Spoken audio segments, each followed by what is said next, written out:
Lieutenant general Faiz Hamid को DGISI से core commander Peshawar बनाना एक अहम पेशरफ्त है। गुज़िश्ता बुध को ISPR ने इसका ऐलान कर दिया था, लेकिन वजीर आजम के दफ्तर से इसके नोटिफिकेशन का ताहाल इंतजार है, और ये नोटिफिकेशन आईनी ज़रूरत है। अगरचे ये तबादला गैर मुतवक्को नहीं, क्योंकि उनके मुस्तकबिल के पेशावर अज़ाइम की तकमील के लिए किसी कोर की कमान करना ज़रूरी था। दूसरी तरफ ये भी कोई राज नहीं कि वजीर आजम इमरान खान उन्हें जब तक मुमकिन होता ISI का DG रखना चाहते थे। शायद यही वजह है कि नोटिफिकेशन पर होने वाली ताखीर पर चहमगोइयां हो रही हैं। क्या इमरान खान ने किसी वजह से अपना इरादा तब्दील किया है? क्या इस अबहम की वजह वजीर आजम और चीफ ऑफ आर्मी स्टाफ के दरमियान किसी किस्म की गलत फहमी थी? अगर इस मामले को जल्द अज जल्द तय ना किया गया तो हमें कुछ संगीन मसाइल का सामना करना पड़ सकता है। जनरल फैज हमीद के हवाले से उमूमी तासुर यह पाया जाता है कि उन्होंने इमरान खान को अपोजिशन लीडर से वजीर आजम बनने के लिए मुबैना तौर पर अहम मुआवनत फराहम की। बदकिस्मती से मुश्तरका फवाइद के लिए वज़ा करदा बंदोबस्त ने दोनों का दामन दागदार कर दिया। इसकी वजह से इदारे की साख मजरूह हुई और GHQ की तरफ से रद्द अमल आया, जो बिल आखिर इस पेशरफ्त का बायस बना। यह बात तस्लीम की जानी चाहिए कि नवाज शरीफ और मरियम नवाज ने सियासी आंच बुलंद रखने में अहम किरदार अदा किया। एस्टेब्लिशमेंट को हदफ बनाते और तवातुर से जनरल फैज को मुबैना गैर आईनी इकदाम पर नाम लेकर तनकीद करते हुए अवामी बयानिया तब्दील कर दिया। रिवायती तौर पर अवामी बयानिया एस्टेब्लिशमेंट नवाज होता है, लेकिन अब अवाम के तेवर बदल रहे हैं।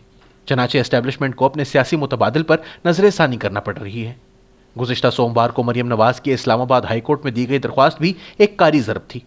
दरख्वास्त में जनरल फैज हमीद के मुबैना किरदार का हवाला देकर कहा गया कि उन्होंने नवाज शरीफ और मरियम नवाज दोनों को बेबुनियाद इल्जामात के बावजूद सजाएं दिलाने के लिए अदलिया पर दबाव डाला।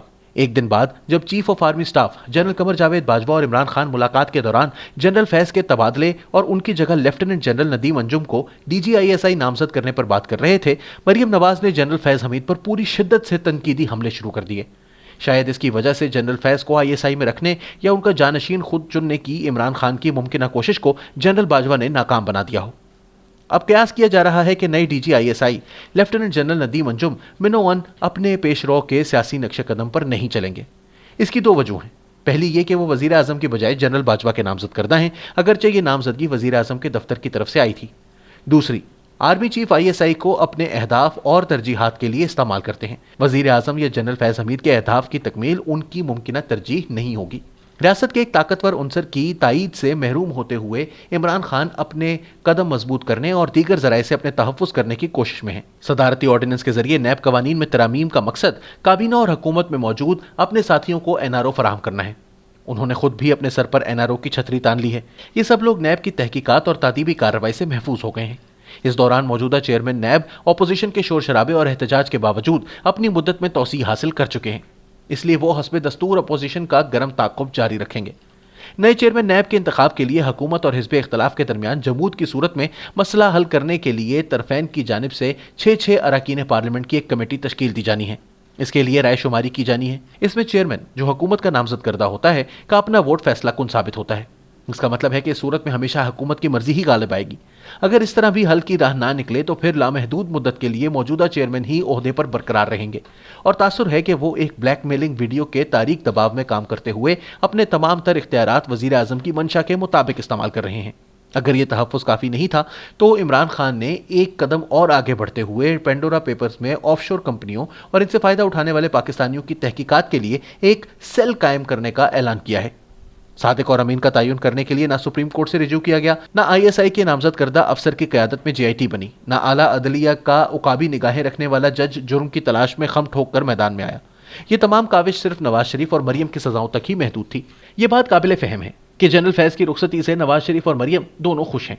एस्टेब्लिशमेंट तो पाकिस्तान मुस्लिम लीग नून में अपने हामियों और मुखालिफिन के दरमियान दरार डालने में कामयाब नहीं हुई, लेकिन बाप और बेटी ने अपने नाकिदीन की सरकूबी जरूर कर डाली है। अभी ये नहीं कहा जा सकता कि उनका वजीर आजम हाउस तक का रास्ता साफ हो गया है और वो जब चाहे इमरान खान का तख्ता उलट सकते हैं, लेकिन इक़्तिदार हासिल करने के लिए दरकार हालात अब साजगार हो सकते हैं। अगर अवामी सतह पर यह तासुर तक़वियत पा गया कि अब एस्टेब्लिशमेंट इमरान खान को तहफ़्फ़ुज़ देने और हर कीमत पर बचाने के इरादे से फिर चुकी है, तो एक बड़ी तादाद में तहरीक इंसाफ के अरकान असम्बली ये इशारा पढ़ लेंगे। इसके साथ ही हुकूमत की शाखों पर बैठे हुए परिंदे उड़ना शुरू हो जाएंगे। वो मुस्लिम लीग नून के परचम तले इंतखाबात में हिस्सा लेते हुए अगली हुकूमत का हिस्सा बनने की तैयारी करते दिखाई देंगे।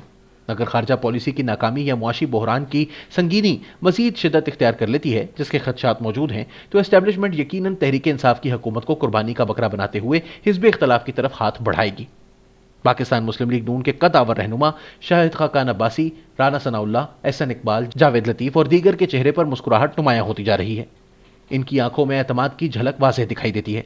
उनका कहना है कि इस दिसंबर को नवाज शरीफ लाहौर में होंगे। उनके कहने का मतलब है कि वो अगले आम इंतखाबात जो जल्द होने जा रहे हैं में पार्टी की क़यादत खुद करेंगे।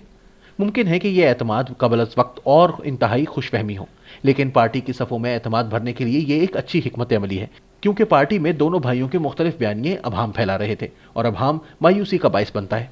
इस दौरान मौलाना फजलुर रहमान और नवाज शरीफ अगले हफ्ते एक मुश्तरका पार्टी कॉन्फ्रेंस का इनेकाद करने जा रहे हैं। इसमें हुकूमत को अदम इस्तेहकाम से दो चार करने के लिए जल्द से जुलूसों का प्रोग्राम तय किया जाएगा। वो देखना चाहते हैं कि एस्टेब्लिशमेंट इमरान खान को बचाने के लिए किस हद तक जा सकती है, इसके अज़ाइम क्या हैं, क्या मुल्की हालात देखते हुए इससे छुटकारा पाने का इरादा कर लिया गया है। सियासी पंडित एक सर्द मौसम में सरमा की पेशगोई कर रहे हैं। अशिया ज़रूरिया की किल्लत वाक़ई होगी। तवानाई और अशिया खुर्दोनोश की बढ़ती हुई कीमतें, बेरोजगारी, मायूसी, जुराइम, आलमी तन्हाई, कर्जे, सनती हड़तालें, दहशतगर्दी, गैर मुल्की धमकी और पाबंदियाँ, इस आलम में एक चिंगारी भी सर्द मौसम को ज्वालामुखी में तब्दील कर सकती है।